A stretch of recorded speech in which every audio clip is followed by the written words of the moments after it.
රසපියසට ආදරෙන් පිළිගන්නවා ඔයාලව. අද මම අරගෙන ආවේ කෙසෙල් වලින් හදාගන්න රසම්බස පුඩින් රෙසිපි එකක්. අපි බලමු කොහොමද හදාගන්නේ කියලා මේක. මේකට ඉස්සෙල්ලාම අපි කැරමල් එක හදාගන්න ඕනි. ඒකට මම සීනි මේස හැඳි 3ක් එකතු කරලා හදාගන්නවා. සීනි දාපුවාම වතුර මේස හැඳකුත් එකතු කරගන්න. කැරමල් එක ගොඩාක් කළු වෙන්න නොදී රන්වන් පාට වෙනකොට අර ගන්න ඕනි. නැත්තම් පුඩින් එක තිත්ත රසක් එයි. දැන් මේ ගානට මම මේක හදාගෙන පුඩින් එක හදාගන්න තැටියට දාගන්නවා. මේ අරන් තින්ම ඇඹුල් කෙසෙල් ගෙඩි 4ක් අරගෙන බෙන්ඩර් කරගන්නයි හදන්නේ මේ වගේ චූටියට කපලා. ඔයාලා ලොකු කෙසෙල් ගෙඩි ගන්නවා නම් කෙසෙල් ගෙඩි 2ක් වගේ ගන්න. දැන් මේ ටික ඔක්කොම බෙන්ඩරයට දාගෙන බිත්තර දෙකකුත් මම මේකටම එකතු කරගන්නවා.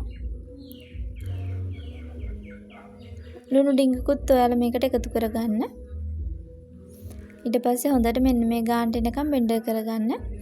මේකට මම එකතු කරගන්න පොල් කිරි මිලිලීටර් 200ක් එකතු කරලා මේ වගේ හොඳට බෙන්ඩර් කරගෙන වාජනයකට දාගන්න. මේකට මම සීනි මේස හැඳි දෙකකුත් එකතු කරගන්නවා. වැනිලා ඩිංගකුත් එකතු කරගන්න තියෙනවා නම් එතකොට රහයි. දැන් සීනි ටිකක් දී වෙනකන් හොඳට කවලම් කරගන්න. කවලම් කරලා අපි පුඩින් හදාගන්න තැටියට මේ ටික පෙරලා දාගන්න ඕනි. මේකේ පෙන වගේ තියෙනවා නම් පොඩ්ඩක් උඩින් අයින් කරගන්න. අයින් කරලා ඔයාලට මේක රයිස් කුකර් එකේ හදාගන්නත් පුළුවන්. නැත්නම් මේ වගේ ලිපේ හදාගන්නත් පුළුවන්. මේ විදිහට වහලා හොඳින් තඹ ගන්න.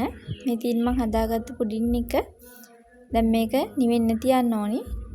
මේ තින මම නිවුනට පස්සේ මේක අනිත් පැත්ත හරව ගන්නවා.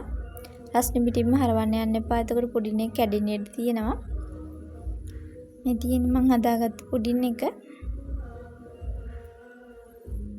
මේ බලන්න හරිම ලස්සනට පුඩින් එක තියෙනවා. ඔයාලත් හදලා බලන්න. හදලා බලලා කොහොමද කියලා කමෙන්ට් එකකුත් දාන්න.